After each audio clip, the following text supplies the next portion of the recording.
আজ সোনুর খুব আনন্দ, কিসের জন্য ঠিক আমরা জানি না, বাট খুব চেঁচাচ্ছে, খুব আনন্দ করছে। ওর খুব আজকে আনন্দ, কিসের জন্য আমরা বুঝতে পারছি না। বাস পাপার কথা মনে পড়ে গিয়েছে। বাস জয় জয় জয় জয় জয় জয় পাপা জয় জয়।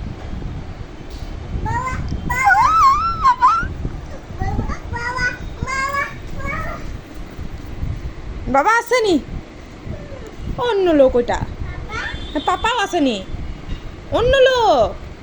পালে আসো এইখান থেকে দেখবো, আসো জানলা থেকে আসো।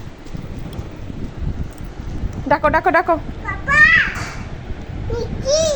এসে পাপা এসে আসেনি, ফালতু ফালতু তুমি ইয়ে করছো। আসেনি, আয় আয় আয়, নাম নাম নাম।